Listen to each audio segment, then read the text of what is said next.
guys, welcome back to my show. I am Nina and I am the queen of the tea, and this is where we literally get to spill everything in Big Brother's house. No. Anyway, guys, this season just wants to kill me, like seriously. Every time you're scared, every time you're like, okay, what is next? Which fight is coming next? Literally, like, what drama is literally coming next? So, guys, today, when these guys went for this Terra games, like literally that task, it had something like, like they had a ring where you're supposed to boil unless, fly, something like that. And they were supposed to do it amongst themselves. I'm going to say these housemates had literally a lot on their mind that they wanted to bring out. And guess what? This Terra task provided an opportunity for these housemates to do it. First of all, let's first talk. I think Faith and Dorris were the very first people. I think I'm just gonna put out the main points. I'm not going to give the details and whatever, because some of the things are unnecessary. We're just going to talk about literally the main points, because it was a lot. So tell me, Dorris tells Faith. It was I literally Faith. Dorris was supposed to boil Faith. I think Dorris was supposed to boil Faith. So Dorris went ahead to tell Faith, like, oh, when they're in these tasks, literally nobody is cheering him up. Like, nobody is literally rooting for him. But, even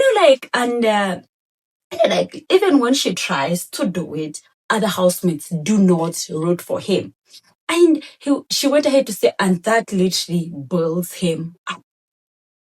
And I'm like, okay, we've seen it before. Most of these housemates do not root for Faith, because they have said many words like, oh, he's always winning, and they don't root for him at any one point.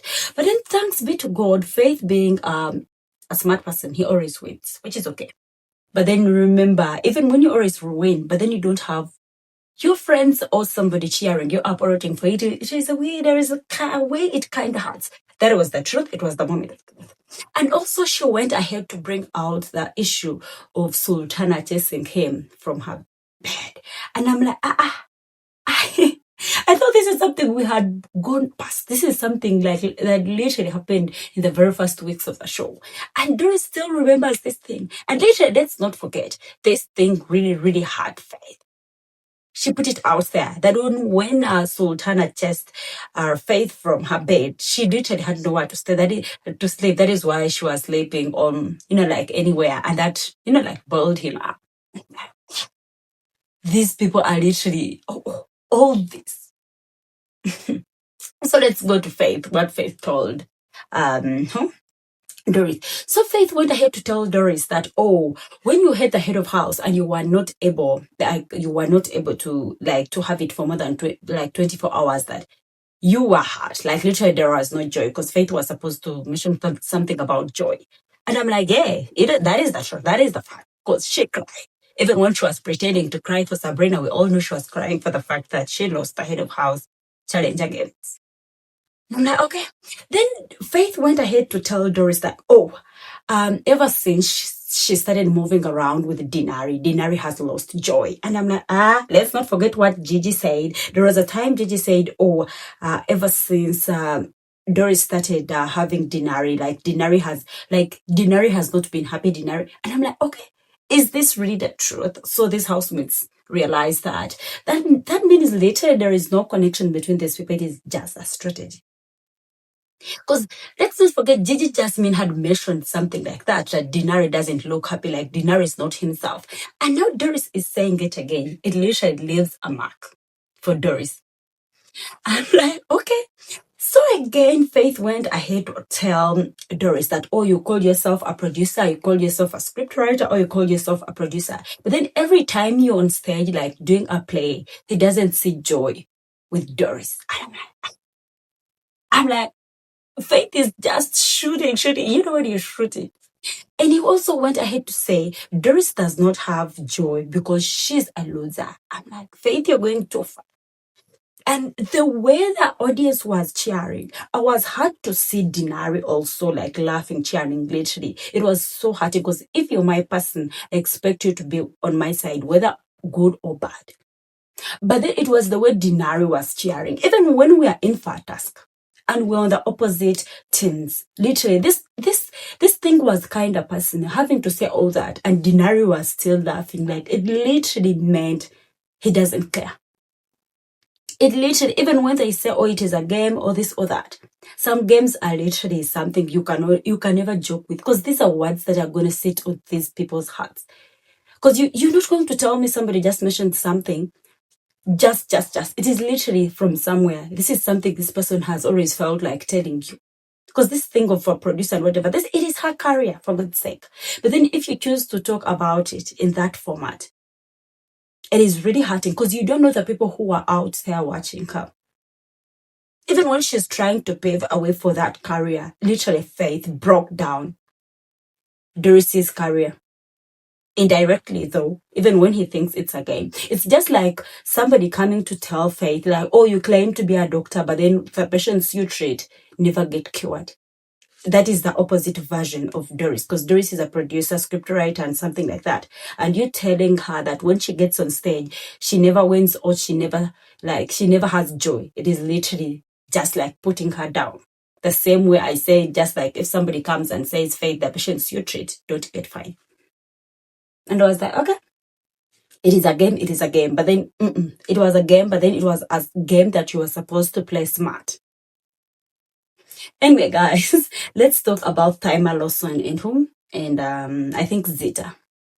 So Zita told thelma Lawson that everything she cooks, it has the aroma, but then when they eat the food, it is not tasty. I'm like, okay. And she also went ahead to say, oh, thelma Lawson liked her Ortega, but then Ortega did not like her. Ortega liked Sabrina. And I'm like, yo. And let's not forget, when Ortega was having, his media rounds, Ortega mentioned something like, oh, he would, I think, kiss Sabrina, marry thelma Lawson. And I'm like, okay, where is the mistake between there?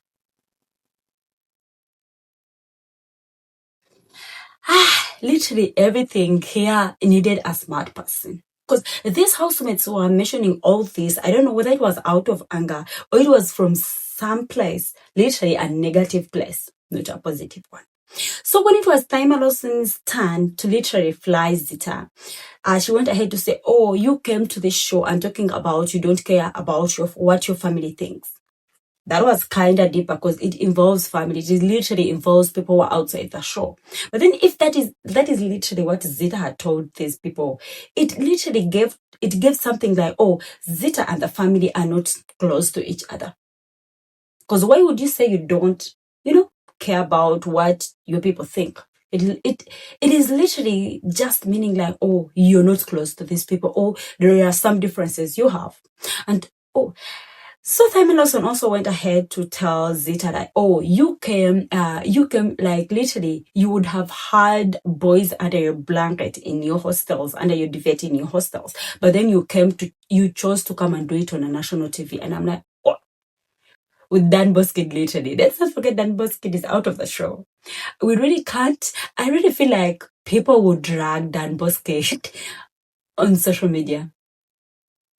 And I was like, okay, what? All this thing, thelma Lawson. I think thelma Lawson was kind of disappointed in Zita, because having to keep all that thing inside your head, it was she felt kind of disappointed. Let's agree. And me personally, by the way, I was kind of disappointed, because you cannot be talking about your family on a national TV like that. That was weird. I'm like, okay.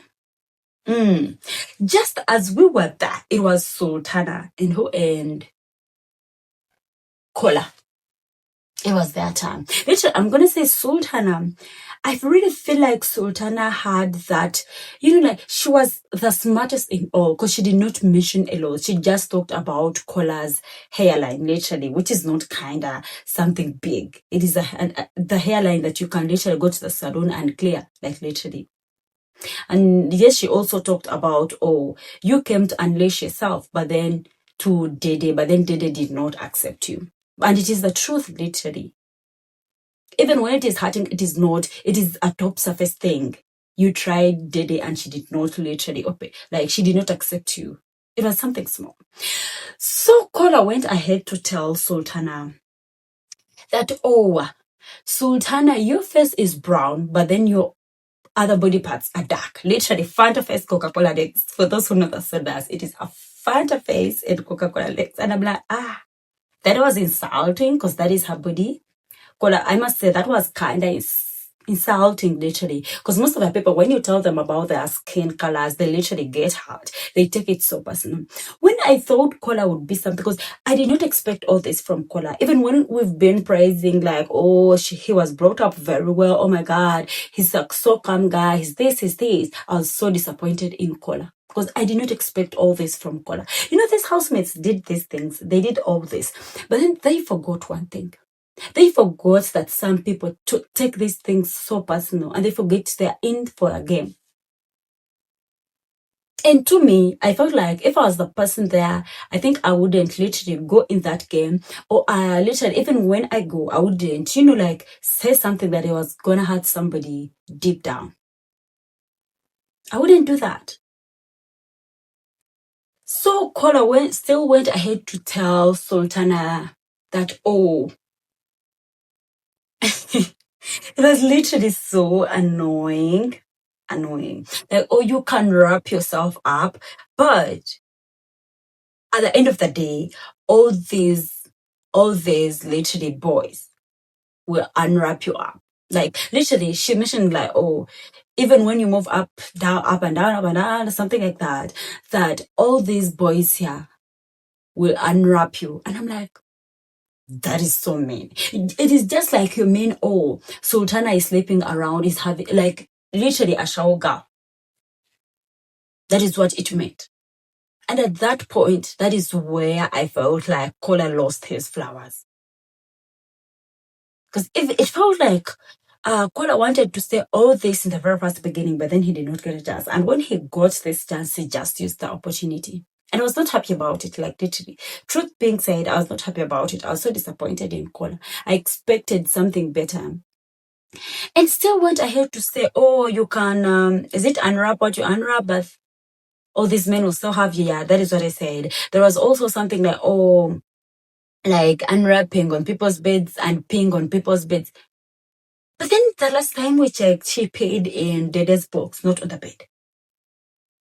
It was literally so annoying. And he also went ahead to talk about like being in people's beds. And I'm like, Kola, you're better than that. Kola, you're bigger than that. I didn't expect that from you. Even when it is a game, I'm not gonna take that bullshit. Even when it is a game, we must admit we cannot be insulting the people you are literally in the house with. It was literally so annoying, I'm not gonna lie. It made even when Sultana acts to be, a strong person, she felt like crying. And guys, let's talk about this. When she was still like unwrapping Sultana, it was only, guys, for those who watched clearly, for those who tried to say what was going on, it was Coin did not feel comfortable with whatever Kola was saying. I tried to observe this because I was very keen. Coin, it literally did not sit right with Coin. I don't know whether he was minding his business or whether he was doing what, or whether he was caring for them, that they are literally working with them. It felt like Coin was not happy with whatever Kola was saying. And guys, I must say Coin is a smart guy. It did not sit right with him. Even to my disappointment, Jason was cheering up. Jason was running up and down, cheering whatever they were saying that wasn't making sense. Because I said, even when it was a game, even when it was a task, you know yourselves, your friends, you're this. You cannot be cheering and mentioning and running up and down like that. It was Coin who felt like it wasn't sitting right. For those who did not watch it, please, you can go back and have that clip. Jason was all cheering, moving up and down, whereas Coin's facial expression wasn't sitting right with whatever Kola was saying. And so, guys, after all this, I liked that Sultana told him even before they left that ring that, oh, I was okay with some of the things till you talked about being in bed with other housemates or being unwrapped with all these other housemates. That it did not sit right. And she told her straight away. And it was so annoying. This housemate should understand that whereas it is a game, the boundaries they shouldn't exceed. It, like these housemates at some point exceeded their boundaries.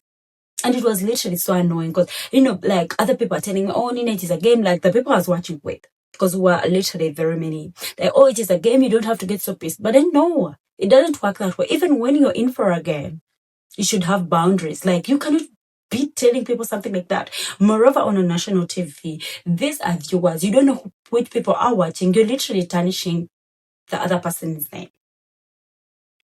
And so now, after this game, when Sultana told Kola, like, oh, that was, like, you cannot bring that bullshit, that was not okay. And now, like, one weird thing about Kola, he will have conversations. He will literally be restless, just like a goat on hit or a cow on hit.